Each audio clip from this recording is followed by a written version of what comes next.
오늘 우리에게 주시는 하나님의 말씀의 제목은 복 있는 사람, 복 있는 사람이라는 제목으로 하나님 말씀 보겠습니다. 오늘은 2021년도 첫 번째 드리는 예배죠.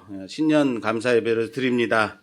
우리들은 얼마나 이제 복을 좋아하는지 양력으로도 신년에도 양력 1월 1일에도 그리고 새해 복 많이 받으라고 인사하고 또한 음력 설에도 새해 복 많이 받으라고 인사하고 그냥 때만 되면 인사를 해요. 그런데 들어도 그리고 또 들어도 싫지 않더라라는 거죠. 왜요? 복 받으라는데 싫을 사람이 누가 있겠어요? 싫은 게 아니라 좋습니다. 좋죠, 그죠? 그 어렸을 때 이제 제가 시골에 가면 이제 할아버지와 할머니와 이제 같이 잠을 자게 되는데 할아버지 할머니가 이제 이불을 펴주시죠. 그래서 이불을 덮고 자면 그 이불에 이상한 문형이 이렇게 새겨져 있어요. 똑같은 어떤 문형들이 계속 반복적으로 새겨져 있는데 어렸을 때 이게 뭔가 생각하다가 제가 물론 문형이라고 그랬지만 이게 한문이죠. 모르는 문자니까 문형이라고 말한 거죠. 그럼 모양이 이렇게 새겨져 있는데 이불에 새겨져 있는데 이게 뭔가 하다가 이게 복인가 보다라고 생각한 적이 있었어요. 그런데 정말 저는 그때 당시엔 그게 복이라는 글자인지 몰랐는데 이게 복인가 보다라고 생각하고 봤더니 정말 복처럼 보이더라는 거예요.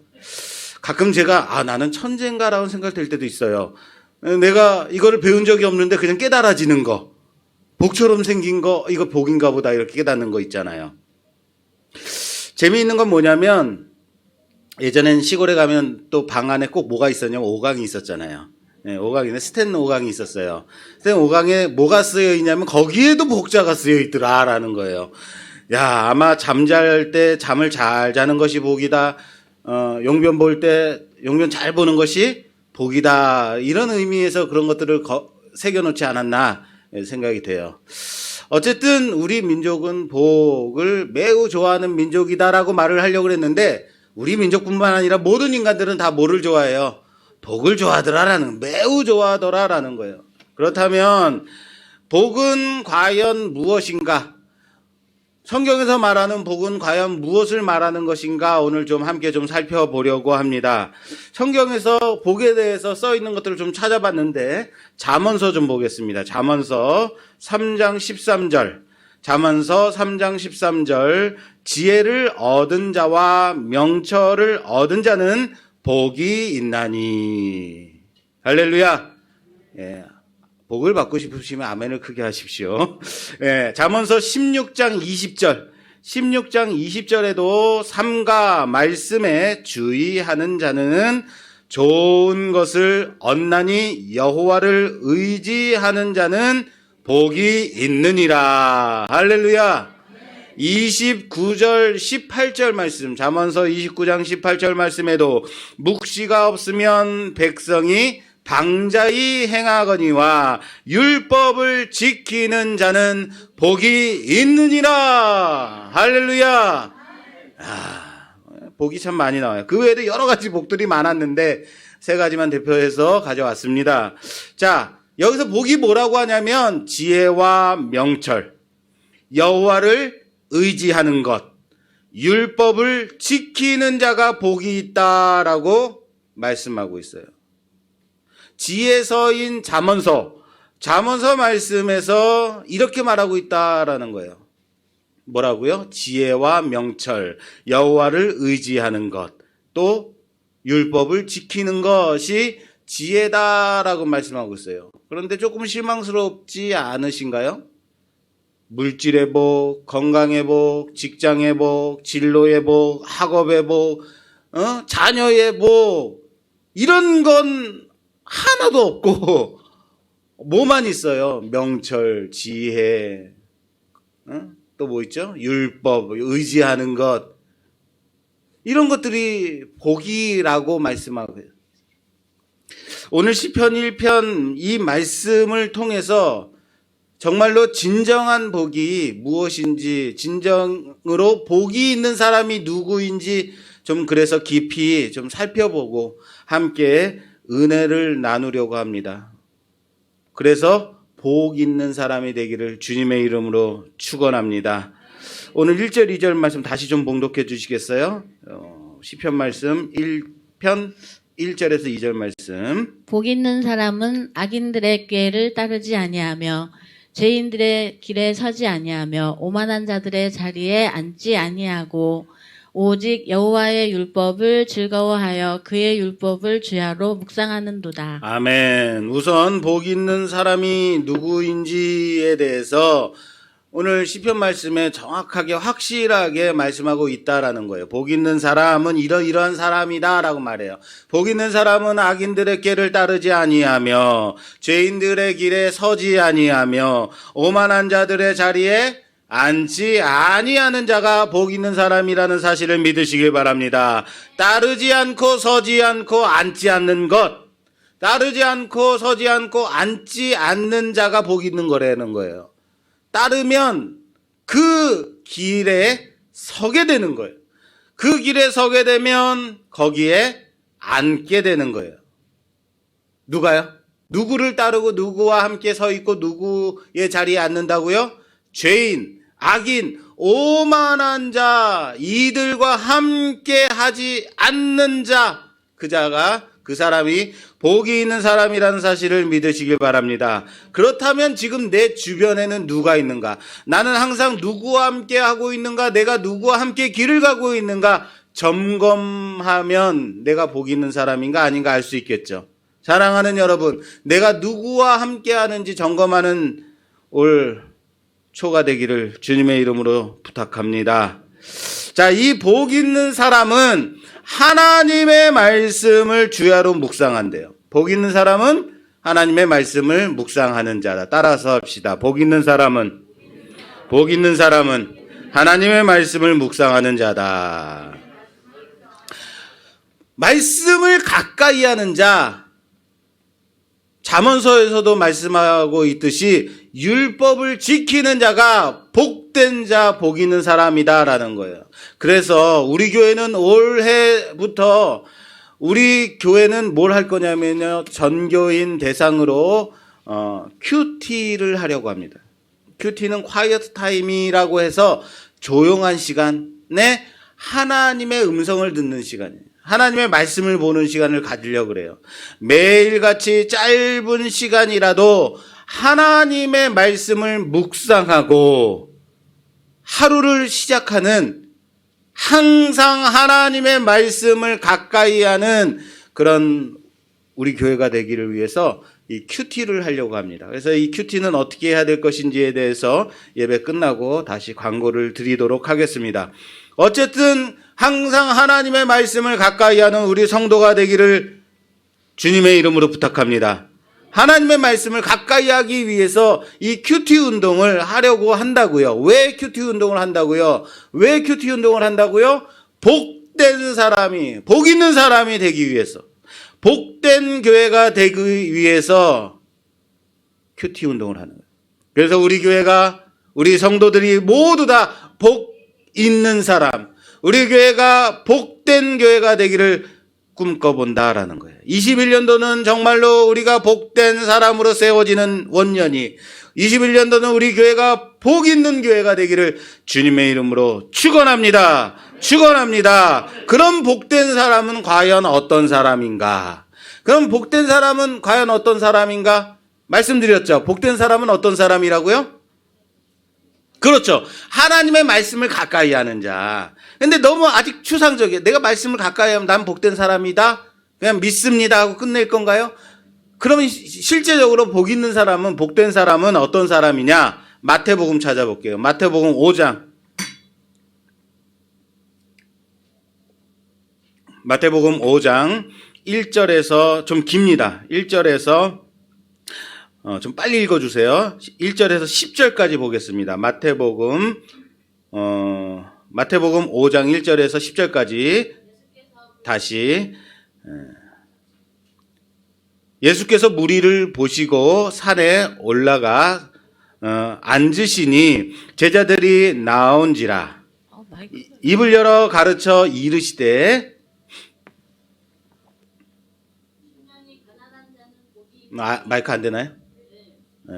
심령이 가난한 자는 복이 있나니 천국이 그들의 것이며 애통하는 자는 복이 있나니 그들이 위로를 받을 것이며 온유한 자는 복이 있나니 그들이 땅을 기업으로 받을 것이며 의에 줄이고 목마른 자는 복이 있나니 그들이 배부를 것이며 긍휼히 여기는 자는 복이 있나니 그들이 긍휼히 여김을 받을 것이며 마음이 정결한 자는 복이 있나니 그들이 하나님을 볼 것이며 화평하게 하는 자는 복이 있나니 그들이 하나님의 아들이라 일컬음을 받을 것이며 의를 위하여 박해를 받는 자는 복이 있나니 천국이 그들의 것임이라. 할렐루야, 할렐루야. 예수님께서 산상수훈의 이 가르침을 시작하시면서 가장 먼저 주시는 말씀이 이거예요. 가장 먼저 주시는 말씀이 뭐예요? 여기에 이 마태복음 5장 1절 앞에 표제어가 붙어 있어요. 우리 점자에는 없는데 일반 성경, 개역개정 성경에는 표제어가 있는데 거기 뭐라고 써 있어요? 복 있는 사람이라 써 있어요. 복 있는 사람. 이게 복 있는 사람이라고요. 마태복음 5장 1절에서 10절 말씀, 12절까지 정확하게. 이 여기에 복 있는 사람이라고 되어 있다라는 거예요. 바로 오늘 설교의 제목과 같은 말씀. 그런데 이 복 있는 사람들이 누구냐면, 복 있는 사람이 누구래요? 심령이 가난한 자, 애통하는 자, 온유한 자, 의에 줄이고 목마른 자, 긍휼히 여기는 자, 마음이 정결한 자, 화평하게 하는 자, 의를 위하여 박해를 받는 자, 복 있는 자라고요. 이들이 복이 있는 사람들이라는 거예요.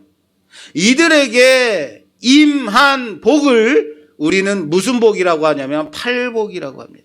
8가지 복이 있다고 팔복이라고 그래요. 자, 여러분 어딜 봐서 가난하고 애통해하고 목말라하고 굶주리고 핍박받고 이런 사람을 복이 있는 사람이라고 할 수 있을까요? 자, 옆에 계신 분에게 다시 한번 인사해 보죠. 당신은 복 있는 사람입니다. 아멘? 아멘?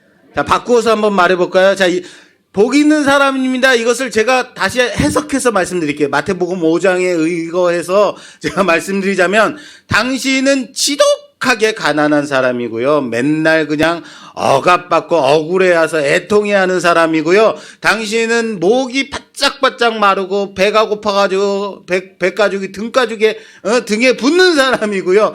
맨날 얻어 터져서 핍박받는 사람입니다. 아멘. 복 있는 사람이 기분이 좀 묘하지 않습니까? 이렇게 얘기하니까. 근데 이런 사람이 예수님이 뭐 하는 사람이래요? 복 있는 사람이래잖아요.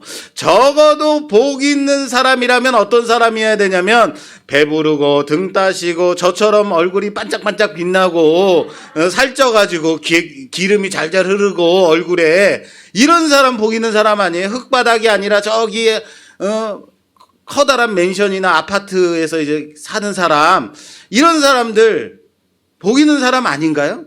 그런 사람이 우리들은 복 있는 사람이라고 여기는데 성경에서는 특히 예수님은 이런 사람이 복이 있는 사람이라는 거잖아요. 요즘 돌아다니지 못하게 돼서 친구들도 잘 못 만나고 성경 공부하러 성경 훈련 받으러도 잘 못 다니고 그러다 보니까 이제 집에 있는 시간, 사무실에 앉아 있는 시간 자연스럽게 좀 늘어나게 되죠. 그랬더니 유튜브를 좀 많이 보게 되더라고요. 유튜브에 보니까 어느 유튜버가 비싼 호텔 뷔페만 찾아다니는 거예요. 고급 식당에만 찾아다니는 사람이 있어요. 한번 봤는데 재밌더라는 거죠. 이 집은 어떻고 저 집은 어떻고 음식은 어떻고 하면서 평가를 하고 정보를 제공해 주는데 이거 아주 재밌더라는 거예요. 그래서 한번 봤더니 재밌는 게 뭐냐면 그 다음날에도 이 비슷한 콘텐츠들이 계속 올라와요. 그때마다 새로운 것들이 또 올라와요. 또 보게 되는 거예요. 저는 사실 그냥 사람이 무언가를 먹는 거, 먹방이라고 하죠. 무식하게 많이 먹는 거, 이런 거는 좋아하지 않습니다. 남 먹는 거 쳐다보는 거 얼마나 이거 별로예요. 좋아하지 않는데, 그런데 이 유튜버가 주는 것은 정보처럼 느껴지는 거예요. 궁금한 건 뭐냐면, 한 끼에 몇십만 원 해요, 보통. 호텔 뷔페 하면은 최소가 12만 원, 15만 원이 이래요. 이것을 수십 편을 찍은 거예요.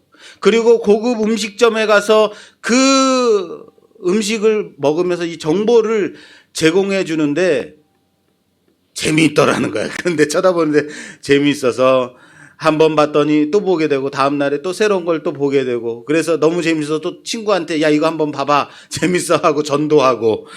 예. 그런데 궁금한 건 뭐냐면 이 비싼 음식을 이 사람은 어떻게 이렇게 가서 사 먹을 수 있을까? 야, 이 사람 부자인가? 라는 생각을 하게 됐어요.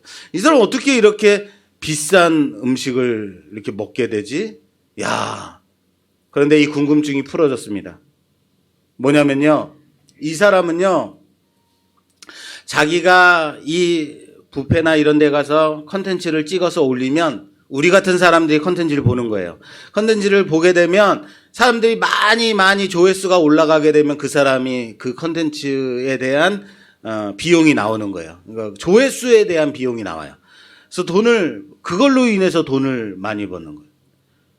제가 알고 봤더니 이 사람이 한 달에 버는 돈이, 유튜브를 찍어서 올려서 버는 돈이 평균 2,500만 원에서 4,500만 원을 버는 거예요. 야, 나 같아도 여기 안 있고 나도 호텔 다니면서 찍겠다. 야, 이거 할 만한데, 야, 이 사람 정말 돈도 벌고 먹을 것도 맛있는 것도 먹으러 다니고, 야, 이거 정말 복된 사람이다라고 생각이 들더라는 거예요. 아닌가요? 어떻습니까? 그러면 이 사람이 정말로 복된 사람인가, 복 있는 사람인가? 그건 아니라는 거죠. 오늘 성경 말씀에, 하나님의 말씀에서는 그게 아니다라고 말씀하고 있다라는 거예요.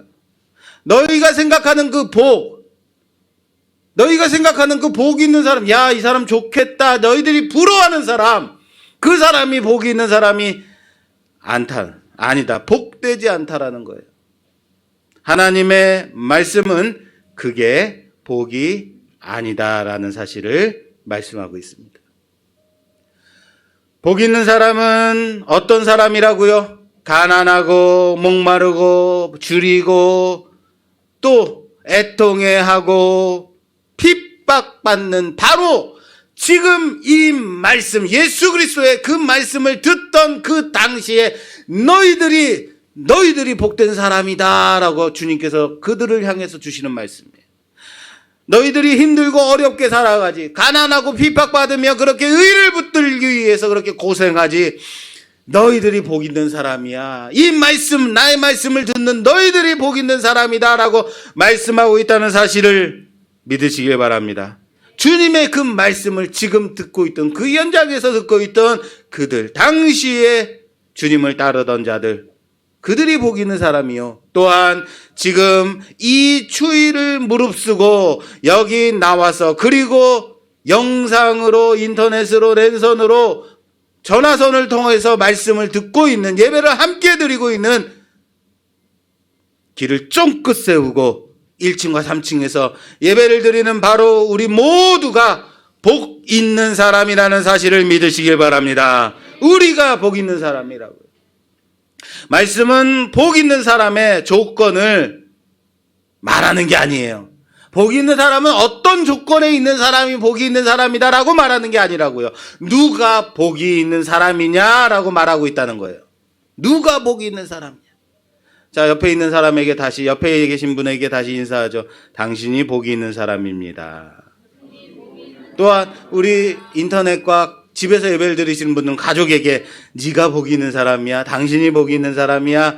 다시 한번 인사합시다. 당신이 복이 있는 사람입니다. 아멘. 아멘. 자, 다시 본문으로 좀 돌아가서 보겠습니다.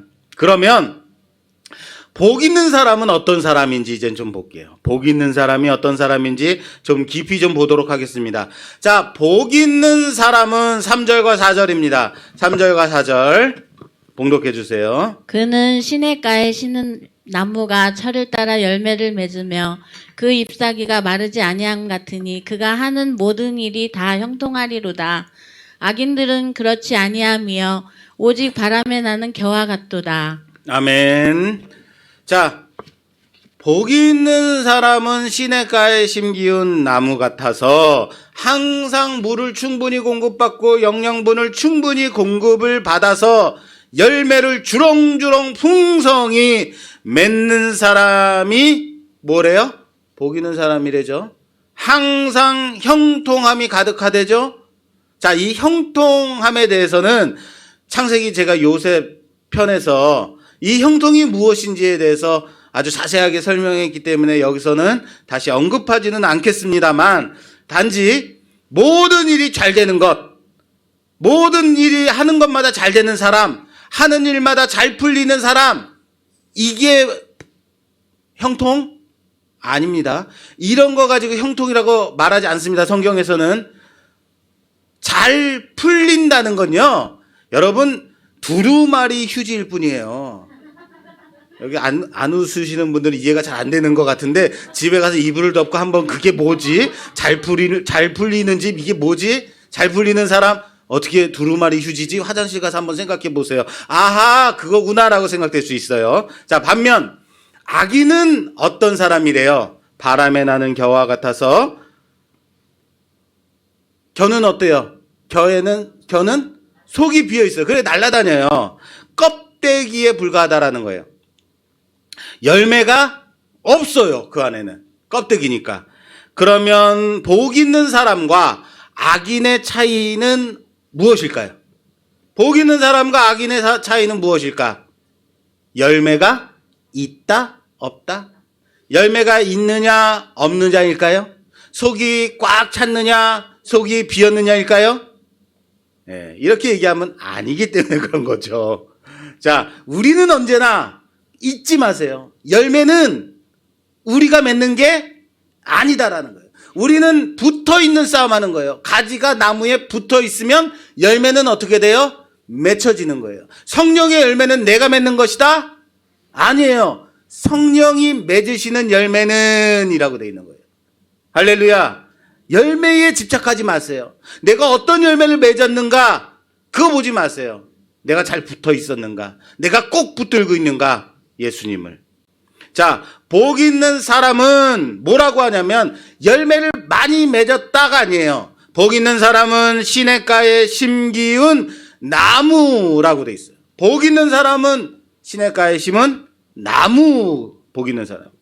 심겨진 자인 거라는 거예요. 뭐라고요? 심겨진 자.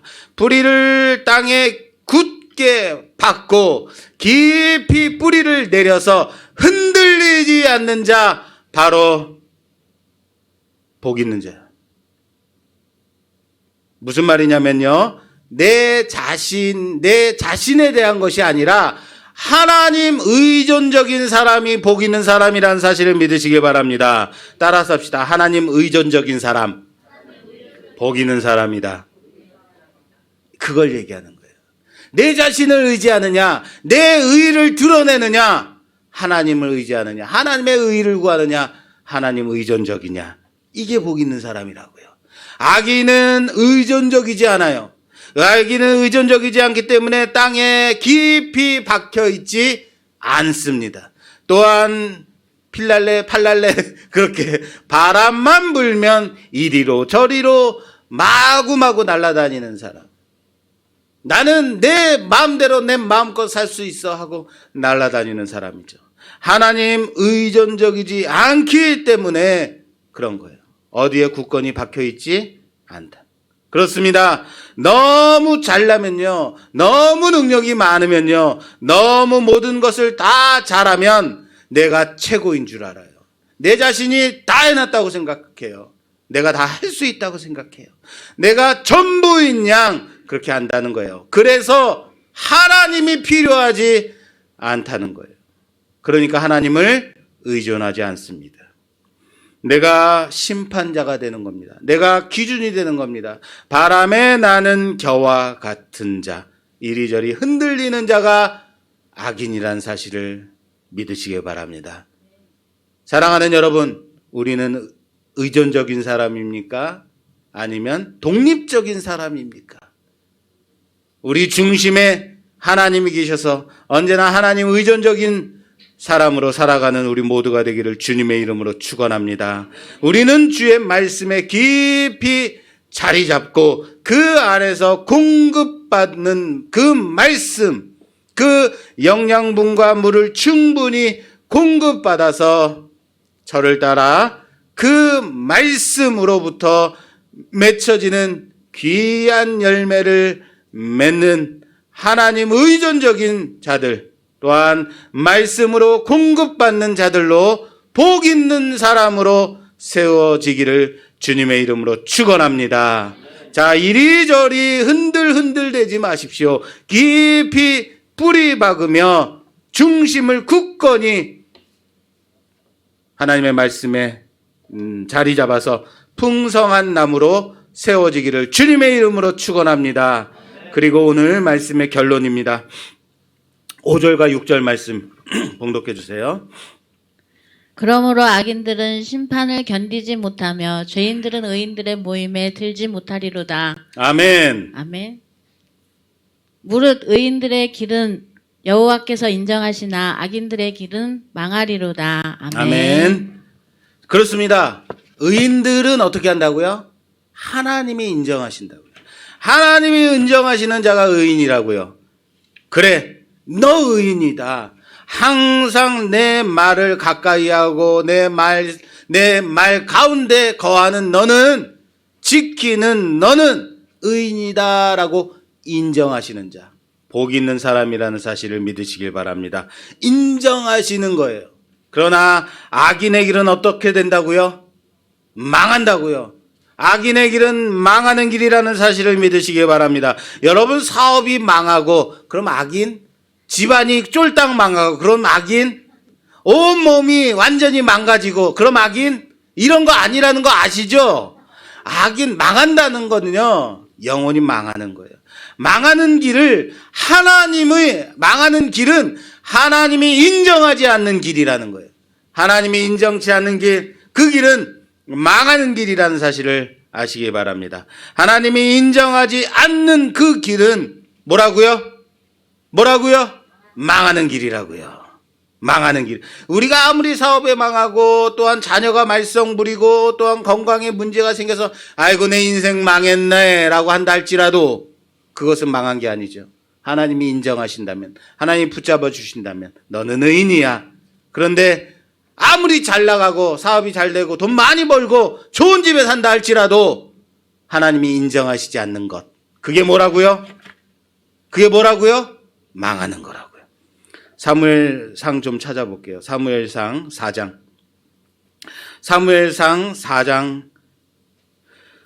19절에서 22절까지, 사무엘상 4장 19절에서 22절까지 봉독하겠습니다. 그의 며느리인 비나하스의 아내가 임신하여 해산 때가 가까웠더니 하나님의 궤를 빼앗긴 것과 그의 시아버지와 남편이 죽은 소식을 듣고 갑자기 아파서 몸을 구부려 해산하고 죽어갈 때에 곁에 서 있던 여인들이 그에게 이르되 두려워하지 말라, 내가 아들을 낳았다 하되 그가 대답하지도 아니하며 관념하지도 아니하고 이르기를 영광이 이스라엘에서 떠났다 하고 아이 이름을 이가봇이라 하였으니 하나님의 궤가 빼앗겼고 그의 시아버지와 남편이 죽었기 때문이며, 또 이르기를 하나님의 궤를 빼앗겼으므로 영광이 이스라엘에서 떠났다 하였더라. 아멘. 사사시대의 마지막 제사장인 엘리 제사장 시대에 있었던 일입니다. 이 엘리 제사장은 비둔하고 늙고 눈도 어두워졌고 영혼 또한 어두워졌습니다. 하나님을 가까이 하지 못하고 엘리 제사장의 두 아들이 있었습니다. 이 두 아들들 또한 부패했습니다. 그리고 이스라엘은 하나님을 떠났고 하나님을 등한시했습니다. 이런 시대에, 이런 시기에 이방 나라 블레셋이 이스라엘을 쳐들어왔어요. 이스라엘을 쳐들어왔더니 두 아들, 엘리 제사장의 두 아들들이 하나님의 법궤, 하나님의 성궤를 가지고 전쟁터로 나가면 우리가 이길 것이다 하고 법궤를 가지고 나가요. 전쟁터로 가지고 나갔던 이스라엘 백성들이 그것을 보고 아주 큰 함성을 지릅니다. 와, 하나님이 우리와 함께 하신다. 하나님의 법궤가 왔다 하고 막 큰 소리를 치니까 블레셋 사람들이 깜짝 놀라서 야, 이전까지는 이러지 않았는데 대단한 게 왔나 보다 하고 겁을 내는 거죠. 그런데 전쟁이 시작됐습니다. 전쟁이 시작되고 하나님의 법궤가 있으면 우리가 이 전쟁에서 이길이라는 이상한 샤머니즘에 빠져 있던 이스라엘들은 그 전쟁에서 완전히 대패하고 맙니다. 블레셋에게 대패하고 법궤는 빼앗기고 그리고 엘리 제사장의 두 아들들은 전쟁터에서 죽습니다. 그리고 이 소식을 엘리 제사장이 듣자마자 뒤로 자빠져 목이 부러져서 죽습니다. 그리고 임신한 엘리 제사장의 며느리 비느하스의 아내가 이 소식을 듣고는 그 충격으로 임신하고 있던 아이를 조산하게 돼요. 조산하면서 죽습니다. 죽어가면서 이 아들의 이름을 뭐라고 짓냐면 이가봇이라고 짓습니다. 이가봇. 지금 죽어가면서 아들의 이름을 이가봇 하고 외치면서 죽어요. 여러분, 이 이가봇의 이 갑옷은 갑옷이 아니에요. 갑옷이에요. 갑옷. 하나님의 영광이 갑옷이에요. 갑옷. 그리고 이는 부정관사, 아니다, 없다라는 단어예요. 그래서 영광의 이, 없다라는 말이 부정관사가 붙어서 영광이 없다라는 뜻이에요. 그래서 하나님의 영광이 없다, 하나님의 영광이 떠났다라는 의미를 가지고 있어요. 여러분, 아들의 이름을 하나님의 영광이 없어 라고 지은 거예요. 하나님의 영광이 없어요. 영광이 떠났어. 생각해 보세요. 자기 아들의 이름을 멍충이, 너 산 거지, 사기꾼, 이렇게 짓는 부모가 있어요? 아무리 못난 부모라 할지라도, 아무리 아이가 못생겼다 할지라도 그렇게 지어요, 안 지어요? 그렇게 안 짓는다고요. 여러분 다 아시잖아요. 제가 제 집사람의 이름을 제 스마트폰에다가 뭐라고 저장해 두냐면 김보배라고 지어요. 보배라서 보배라고 짓는가요? 아니에요. 보배대라고 보배라고 짓는다. 갑자기 분위기가 그랬더니 보배가 됐더라고요. 이렇게 넘어가자고요. 자, 보배기 때문에 보배라고 짓는 게 아니라고요. 무슨 말인지 아시죠? 아무리 못난 아이라 하더라도, 못난 자식이라 할지라도 좋은 이름을 지어주는 거예요. 그쵸? 그런데 엘리 제사장의 며느리는 이스라엘은 어차피 망했다, 끝났다라고 생각한 거예요. 어차피 너는 살지 못해라고 생각하는 거예요. 이스라엘은 망했으니까. 우리는 블레셋에 의해서 완전히 쫄딱 망했으니까 이스라엘은 완전히 사라질 거야. 왜?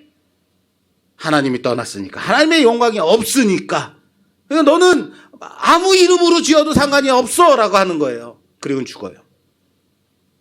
이스라엘이 블레셋과의 전쟁에서 패하고 남편은 전쟁터에서 사망하고 시아버지도 객사하고 이런 것들을 듣는 동시에 게다가 하나님의 법궤, 그 성궤를 이방 민족에게 빼앗겼어요. 그 소식을 듣는 거죠. 그리고 말합니다. 이젠 우리는 망했다. 이스라엘은 망했다. 이스라엘은 완전히 망했다라고 외친 게 이가봇이에요. 이가봇이에요. 그래서 이가봇이라고요. 그런데 정말 이스라엘이 완전히 망한 걸까요? 이스라엘이 정말 완전히 망했을까요? 전쟁에 패한 것이 망한 건가요? 남편이 죽은 것이 망한 건가요? 아이를 조산한 것, 시아버지가 돌아가신 게 망한 건가요? 법궤를 빼앗긴 것이 망한 걸까요? 아니라는 거예요. 사무엘상 다음 장 5장에 가면요, 빼앗긴 법궤가 이 전쟁 가운데서 꼼짝도 안 하던 법궤, 하나님, 그 하나님이 블레셋 땅에 가셔 혼자서 그들을 징치하시더라는 거예요. 그들에게 전염병을 뿌리고 그들의 이방 신상을 꺾으시고, 그들이 이 법궤를 너무 무서워하는 거예요. 우리가 잘못 가져왔다, 이거 큰일 났다. 이스라엘이 하나님을 의지하지 않고 하나님을 샤머니즘적으로 믿었을 때 이스라엘은 망했습니다. 이스라엘은 전쟁에 패했습니다. 그러나 그때 완전히 우리는 망했다라고 외쳤을 때, 하나님의 영광이 떠났기 때문에 우리는 완전히 망한 것이다라고 그렇게 외쳤을 때 하나님이 이스라엘 위해서 싸우시더라는 거예요. 뭐라고요? 하나님이 싸우시더라는 거예요.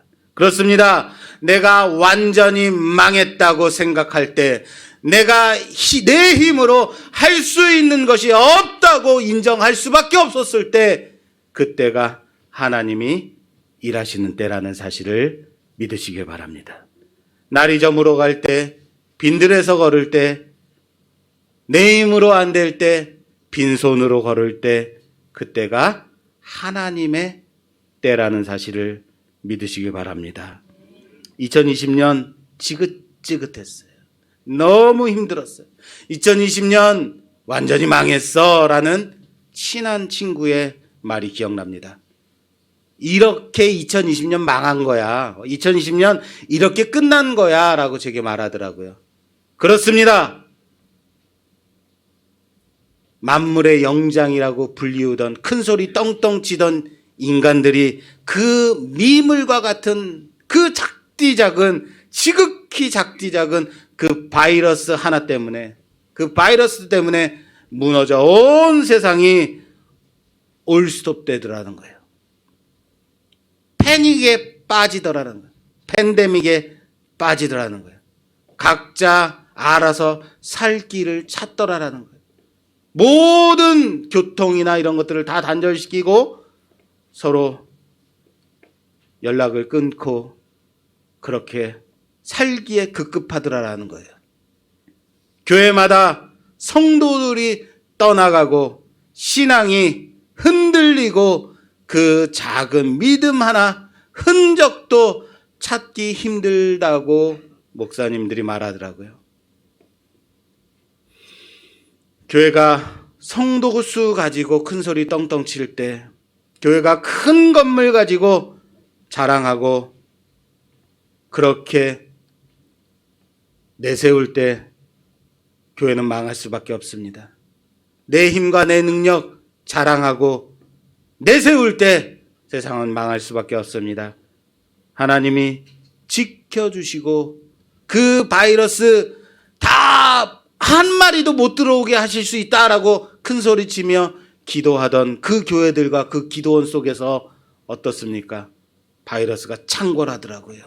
큰 소리 아무리 쳐도 믿습니다 하고 외친다 하더라도 그 교회들 가운데 자꾸만 확진자들이 나오더라고요.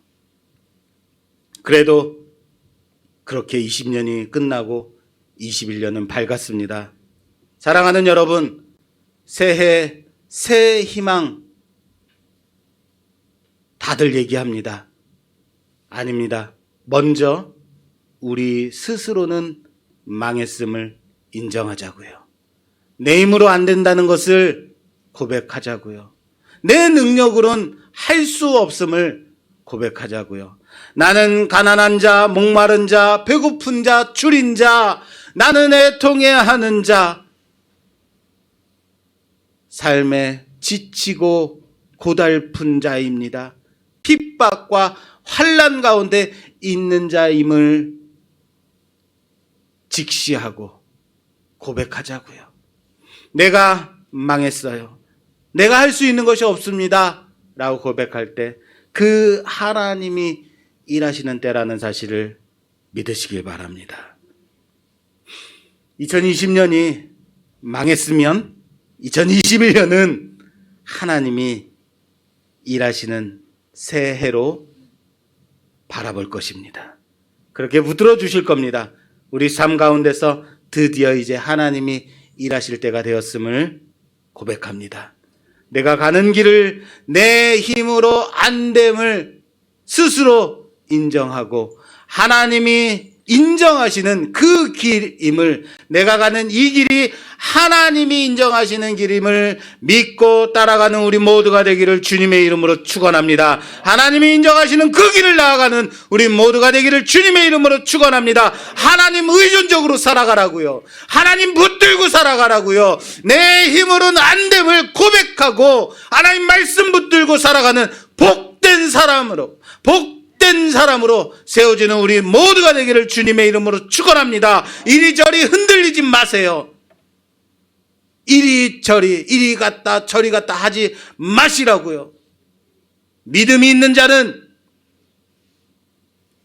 시냇가에 심기운 나무처럼 깊이 박혀서 어떠한 바람에도 흔들리지 않고 기름진 그 땅에 불이 깊이 내려 그 영양분 충분히 흡수하고 갓난아기가 엄마의 젖을 사모하듯이 신령한 하나님의 말씀 사모하며 그렇게 함께 배불리 먹으며 그로 인하여서 풍성한 잎사귀로 많은 열매로 맺혀지는 그런 21년도가 되기를 주님의 이름으로 축원합니다.